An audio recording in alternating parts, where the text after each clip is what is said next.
예수님이 말씀하신 천국에 대한 비유 함께 나누고 있습니다. 오늘 본문에서는 예수님이 천국을 빛을 탕감해 주는 왕과 같다라고 하셨어요. 오늘 이 본문을 중심해서 용서라는 관점으로 하나님 나라 천국을 함께 생각해 보려고 합니다. 본문의 내용은 간단하고 우리가 이미 아는 바이지요. 종들과 결산하던 어떤 임금이 있었답니다. 그런데 그가 결산하며 보았더니 10,000달란트 빚진 자가 있었다는 거예요. 10,000달란트 빚진 자가 있는데 그가 이것을 갚을 수 없었다 합니다. 그래서 왕이 그 종을 불러요. 그리고 그 몸과 아내와 자식과 소유를 다 팔아서라도 그 빚을 다 갚으라고 불호령을 내립니다. 종이 그 자리에 털썩 주저앉죠. 그리고 말합니다. 제발 기회를 주십시오. 말미를 주십시오. 어떻게 해서든지 이 빚을 다 갚아 보겠습니다. 라고 말해요. 이에 이 왕이 그를 불쌍히 여겨서 긍휼히 여겨서 그 빚을 다 탕감해 주었다라고 말씀합니다. 그런 일이 있었대요. 참 훈훈한 이야기지요. 그런데 이 이야기가 끝이 아니라 이어지는 이야기가 있지요. 이 이야기는 훈훈하지가 않습니다. 28절 보시면 그 종이 나가서 자기에게 100데나리온 빚진 동료 한 사람을 만나 붙들어 목을 잡고 이르되 빚을 갚으라 하매라고 말씀합니다. 큰 빚을 탕감받은 사람 밖으로 나갔는데 우연히 동료를 만났다는 거예요. 그 동료는 자신에게 100데나리온 빚진 사람이었습니다. 여러분, 지금 1만 달란트를 탕감받고 나오는 길이잖아요. 그런데 그것과 비교되지 않는 작은 빚을 진 사람 만난 거예요. 그러면 훈훈한 이야기를 이어갈 수 있었을 텐데 그를 붙들어 목을 잡고 빚을 갚으라 했다라고 말합니다. 본문에서 붙들어라고 되어져 있는데 이게 크라테오라는 단어거든요. 체포하다, 강하게 움켜쥐다라는 의미를 가지고 있어요. 그러니까 그냥 이렇게 옷섬을 붙잡은 게 아니라 아주 움켜쥔 거예요. 못 도망가게. 그리고 목을 잡고라고 하지요. 푸니고라는 헬라어 단어인데 목을 조르다, 질식시키다, 조금 세게 의역하면 목 졸라 죽이다라는 의미를 가지고 있는 단어입니다. 그러니까 목을 막 확 움켜쥔 거죠. 빚 갚아 이렇게 한 겁니다. 강압적인 태도를 알 수 있는 본문이에요. 그리고 그를 끌고 옥으로 갑니다. 관하로 가서 그를 옥에 넣었다라고 말하죠. 당연히 동료가 조금 더 말미를 달라고 사정을 했을 거예요. 하지만 앞에 이야기를 기억하면 이 사람이 그 청을 들어주는 것이 마땅했을 텐데 그렇게 하지 않고 그를 결국 옥에 쳐 넣습니다. 훈훈한 이야기의 수혜자였던 그가 차갑고 매서운 이야기를 써가는 사람이 된 거지요. 그리고 이후에 이 소문이 주인 즉 임금의 귀에 들어갔다라고 합니다. 임금이 즉시 종을 부르지요. 그리고 그를 악한 종이라 말하면서 내가 탕감을 받았다면 이제 너도 탕감해 주는 것이 마땅한데 서로 불쌍히 여기는 것이 마땅한데 왜 그렇게 하지 않았냐라고 하면서 그를 옥에 가두었다는 것이 오늘 본문의 내용입니다. 너무 잘 아는 말씀이지요. 1만 달란트 빚진 자의 비유 말입니다. 오늘은 이 본문이 천국에 대한 것이라고 말씀하시잖아요. 그래서 천국이라는 렌즈로 오늘 이 본문을 들여다보고 싶습니다. 천국이 어떤 곳인가? 먼저 본문을 통해 우리는 천국이 무한한 용서 위에 세워지는 나라라는 사실을 깨닫습니다. 천국, 하나님 나라는 무한한 용서 위에 세워지는 나라라는 거예요. 본문은 천국이 종들의 빚을 결산하는 임금과 같다라고 하면서 이 임금에게 1만 달란트 빚진 종의 이야기를 시작합니다. 우리는 그냥 큰 빚을 진 사람이 있었구나 할 수 있지만 예수님 당시에 이 말씀을 듣던 이들은 눈이 커졌을 거예요. 왜냐하면 1만 달란트의 가치가 얼마나 큰지를 알았기 때문입니다. 여러 번 드린 말씀이잖아요. 1달란트가 요즘 시세로 60만 불 정도 됩니다. 그러니까 1만 달란트라고 하면 몇 불 정도가 될까요? 60억 불이 됩니다. 6 밀리언 빌리언 달러가 되는 거예요. 한국 돈으로 계산할 때 한 60조 되더라고요. 여러분, 제가 누구한테 아이들에게 이렇게 예화를 드는데 누가 나에게 큰 빚을 져갔어라고 말할 때 한 5억쯤 빚을 졌어, 10억쯤 빚을 졌어라고 해도 어마어마한 돈인데 말입니다. 누가 저에게 60조를 빚졌다라고 말하면 여러분 이해하실 수 있으시겠어요? 계산이 되지 않는 숫자잖아요. 근데 그런 숫자를 지금 말씀하고 계신 거죠. 실제로 신약 성경을 보시면 이 본문을 제외하고 가장 많은 달란트가 언급되었을 때가 10달란트입니다. 5달란트 받은 종이 충실히 감당했을 때 5을 더해서 10달란트를 맡기잖아요. 이게 가장 큰 달란트의 액수입니다. 구약에서는 조금 더 있는데, 구약을 보시면 열왕기상 9장에서는 두로의 왕 히람이 솔로몬에게 보낸 금이, 한 나라의 왕이 다른 나라의 왕에게 무언가를 축하하기 위해 보냈던 금이 120달란트였다라고 기록해요. 또 10장 14절 보시면 솔로몬 왕이 거두어들인 새 입금, 그가 거두었던 모든 세금이 다해서 660달란트였다라고 기록합니다.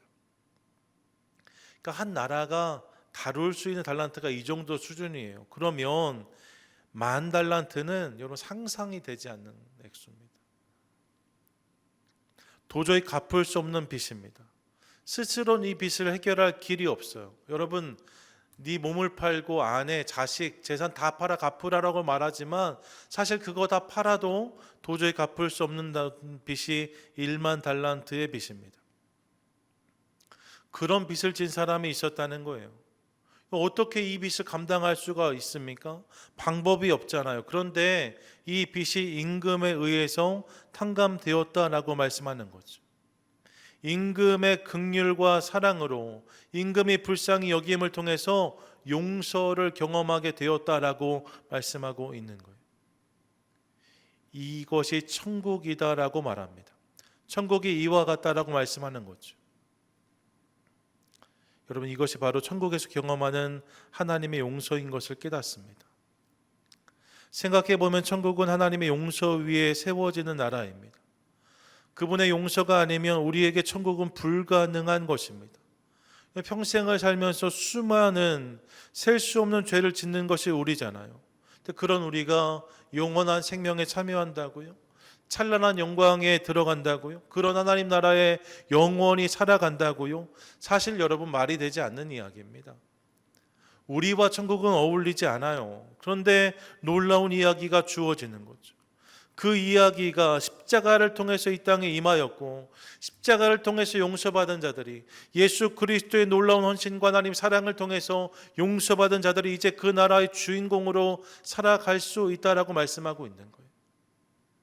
천국 하니까 너무나 흔한 나라 같지만 여러분, 우리가 도저히 경험할 수 없는 나라입니다. 기대할 수 없는 나라입니다. 우리와 상관없는 나라예요. 그런데 주님의 은혜로, 그분의 사랑으로, 그분이 용서해 주심으로 그 나라가 우리 가운데 허락되었다라고 말씀하고 있는 거예요. 그렇게 천국은 예수 믿는 사람들이 가는 나라이고, 하나님을 예배하는 자들이 거하는 나라이면서 동시에 용서받은 자들의 나라라고 할 수 있습니다. 용서를 통해서만 가능한 나라. 그래서 에베소서 2장 4절과 5절 보세요. 함께 읽습니다. 시작. 긍휼이 풍성하신 하나님이 우리를 사랑하신 그 큰 사랑을 인하여 허물로 죽은 우리를 그리스도와 함께 살리셨고 너희는 은혜로 구원을 받은 것이라. 아멘. 긍휼이 풍성하신 하나님께서 우리를 크게 사랑하심으로 우리 가운데 그 나라가 허락되었다라고 말씀하고 있습니다. 풍성하신 하나님, 그분이 큰 사랑을 우리를 품어주심으로 그 나라에 우리가 들어갈 수 있게 되었다는 거예요. 여러분, 천국은 이렇게 용서받은 자들의 나라입니다. 잘나서 들어가는 게 아니에요. 잘해서 들어가는 것도 아닙니다. 용서받았기에 누릴 수 있는 나라가 하나님 나라입니다. 가장 먼저 이 사실을 함께 기억하고 싶습니다. 더불어서 여러분, 그렇기 때문에 천국은 용서가 용서를 낳는 나라가 되어야 된다라고 또한 말씀하세요. 천국은 용서가 용서를 낳는 나라라는 거예요. 여러분, 10,000달란트 탕감받은 종이 나와서 만난 100데나리온 빚진 자 말입니다.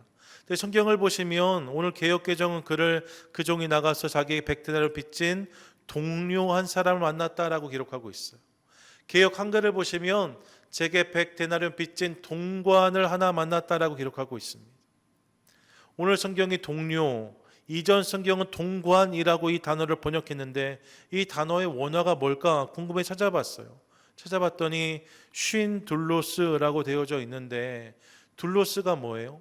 종이란 뜻이잖아요. 근데 쉰 둘로스가 이 단어입니다. 쉰 둘로스는 의미가 뭐냐? 함께 종된 자라는 의미예요. 그러니까 다르게 표현하면 같은 처지의 사람이라는 말입니다. 이게 동료고 동관의 의미, 본문의 의미입니다. 같은 처지의 사람 말입니다. 여러분 생각해 보시면 우리가 이 땅에서 만나는 모든 사람들, 우리가 나가서 거리에서 만나는 모든 사람들은 우리와 같은 처지의 사람들입니다. 마음은 원이로되 육신이 약하도다는 고백이 이 세상 모든 인생의 고백입니다. 마음으로는 하나님의 법을, 육신으로는 죄의 법을 섬기는 것이 우리 모두의 모습이고 현실입니다.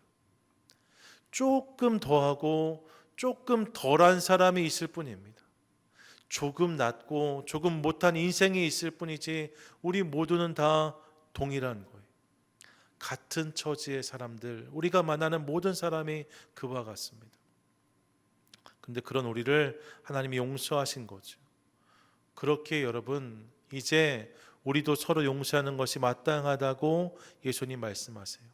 왜요? 우리가 같은 처지의 사람들이니까. 용서가 용서를 낳는 나라가 하나님 나라이고 용서로 용서를 이어가는 사람들, 그들이 하나님의 사람이라고 말씀하십니다. 여러분 천국은 용서가 계속 이어지는 나라예요. 우리가 이 땅에서도 그 나라 누릴 수 있다라고 말씀을 드렸잖아요. 나중에 죽어서 가는 나라가 천국일 뿐만 아니라 이 땅에서도 우리 그 나라를 누릴 수 있는데 언제 그 나라를 누릴 수 있는가? 여러분 이 일이 우리 가운데 벌어질 때, 이 일이 우리 가운데 실현될 때 그 나라가 내 삶에 임하게 될 줄로 믿습니다. 용서로 용서를 이어가는 거예요. 용서가 용서를 낳는 나라가 하나님 나라라고 하니까 우리 가운데 그런 모습이 있으면 천국을 경험할 수 있는 거죠. 그래서 늘 용서하라고 말씀을 드리는 거예요. 왜냐하면 용서받지 못한 사람도 천국을 누리기 어렵지만 용서하지 않는 사람도 천국을 경험하기 어렵기 때문입니다. 그런 일들 경험하시잖아요. 무언가 불편함이 있고 어려움이 있을 때 말입니다.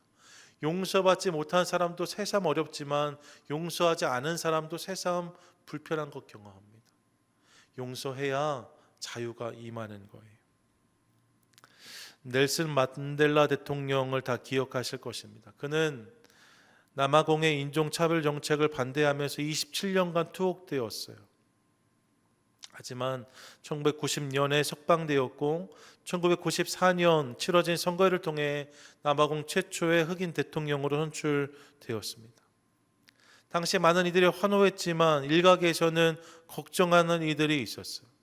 이 일이 또 다른 인종 갈등의 시작이 되면 어떠나, 혹은 피해 보복이나 원한에 사무친 복수가 이어지면 어떻게 하나, 그런 걱정이 있었던 거죠. 여러분 정말로 복수가 이어지면 복수가 복수를 낳았지 않겠습니까? 보복이 이어지면 보복이 보복을 계속 낳게 되는 거잖아요. 그런 걱정을 하는 사람들이 있었다는 거예요. 그런데 만델라는 자신의 취임식에 자신을 감시하고 학대했던 교도관들을 초대합니다. 27년 동안 교도소에 있을 때 말이에요. 자신을 괴롭히고 어렵게 했던 그 교도관들, 백인 교도관들을 자신의 취임식에 초대합니다. 그리고 함께 그 시간을 지나가게 되어져요. 이를 통해 강력한 용서와 화해의 메시지를 전하지요. 그리고 이를 통해 갈등이 아닌 용서의 새 시대를 여는 첫발을 내딛었다라고 알려집니다. 그래서 만델라 대통령이 존경받는 대통령 지도자가 된 거죠.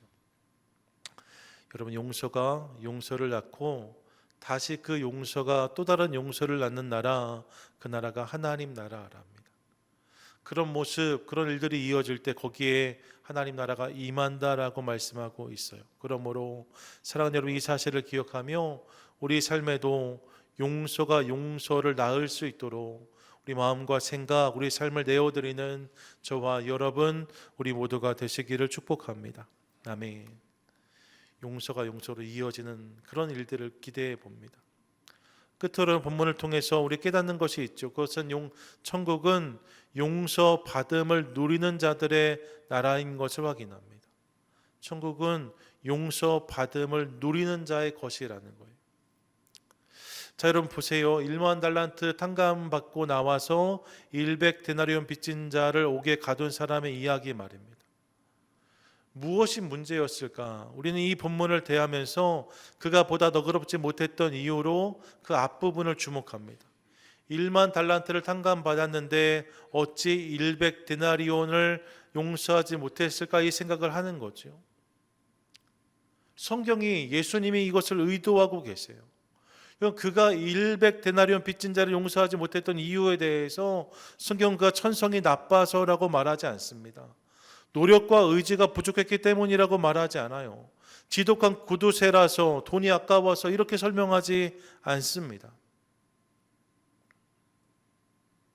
예수님은 이 예화를 통해서 자연스럽게 그가 100데나리온을 탕감하지 못했던 이유는 1만 달란트 탕감받은 사실을 기억하지 못했기 때문이다라고 말씀하세요. 그가 노력을 덜해서가 아니에요. 결단이 약해서가 아니랍니다.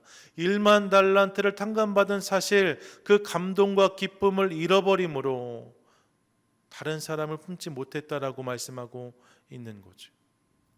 그래서 이를 통해 우리는 우리가 경험한 용서를 누리는 것이 중요하다는 사실을 깨닫습니다.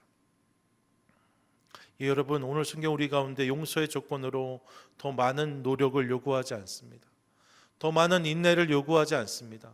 더 많은 훈련을 요구하지도 않습니다. 착한 사람이 되라고 말하지 않아요. 긍휼한 마음을 품으라고 말씀하지 않습니다. 그럼 무엇이라고 말씀하세요? 내가 받은 용서를 기억하라고 말씀하세요. 나를 용서하신 하나님을 기억하라고 말씀하세요. 이를 통해서 용서할 수 있는 삶으로 나아오라고를 초대하시는 거죠. 여러분, 우리가 조금 더 노력하면 용서할 수 있겠다 착각하지 마세요. 내가 조금 더 열심을 내면 용서할 수 있지 않을까? 그렇지 않습니다. 여러분, 그 사람을 묵상한다고 용서가 되어지는 게 아니에요. 좀 예쁜 구석을 발견하면, 이해할 수 있는 면을 찾는다면 용서할 수 있지 않을까? 여러분, 물론 유효한 노력일 수 있지만 한계가 분명합니다.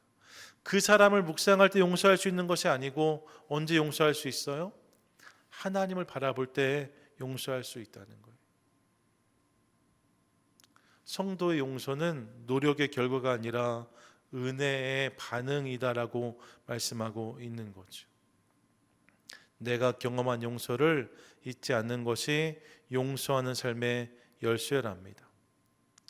여러분, 용서는 받는 거잖아요. 우리가 용서 받는다라고 말하잖아요. 용서를 받는다는 것은 주는 자가 전제된 거예요. 누가 나에게 주어야 내가 용서를 받는 거잖아요. 그렇게 생각하면 우리가 용서받았다라고 말할 때 나에게 먼저 용서를 주신 분이 계십니다. 그분이 누구세요?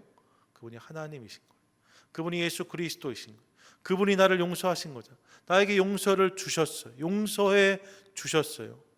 그렇게 우리 용서를 받은 거죠. 이를 기억해야 이제 그 용서를 전해줄 수 있다라고 말씀하고 있는 거예요. 여러분, 용서가 나에게서 나는 것이 아닙니다. 그분이 나에게 주신 거예요. 그러므로 그 용서가 내 안에 있기에 이제 그 용서를 기꺼이 흘려보내는 저와 여러분, 우리 모두가 될 수 있기를 간절히 소망합니다. 내 삶에 임한 하나님의 용서를 날마다 묵상하고 누리는 우리 모두가 되기를 원합니다. 나를 향한 그분의 사랑, 그분의 긍휼, 그분의 은혜를 기억하도록 하겠습니다. 하나님의 나를 향한 사랑이 얼마나 큰 것인지, 그분의 은혜가 얼마나 감격스러운 것인지를 날마다 묵상하도록 하겠습니다. 그때에 용서가 가능해지는 거예요. 예, 하나님의 사랑을 더 풍성히 누림으로 기꺼이 용서하는 삶을 살아가는 저와 여러분, 우리 모두가 되시기를 축복합니다. 정리하시지요. 여러분, 천국은 용서 위에 세워지는 나라랍니다. 이게 오늘 본문의 결론이에요. 천국은 용서 위에 세워지는 나라라고 말씀하세요. 하나님의 용서가 우리에게 천국을 가능하게 했다라고 말씀하고, 나아가 그 용서를 경험했기 때문에 이제 용서가 용서를 낳는 나라의 백성으로 그 삶을 살아가라고 말씀하고 있습니다. 여러분, 우리 힘과 능력으로 되지 않습니다. 노력해서 되는 일이 아니랍니다.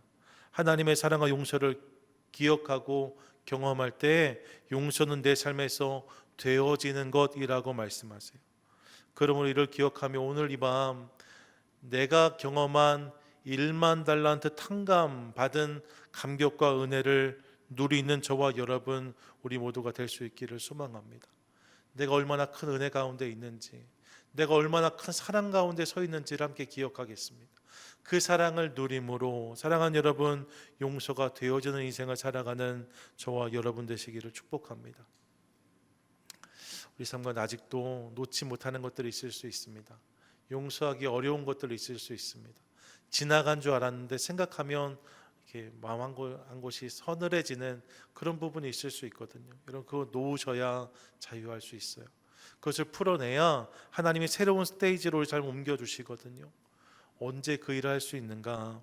나를 향한 주님의 사랑과 용서를 기억할 때 그 일이 가능하다고 하시니까 오늘 이 밤 특별히 하나님 주의 사랑과 은혜를 더 많이 깨닫게 하셔서 이를 통해 기꺼이 자유함으로 나아가는 용서하는 삶으로 나아가는 우리 되기를 원합니다. 함께 기도로 나아가는 저와 여러분 우리 모두가 되시기를 주님의 이름으로 간절히 축원드립니다.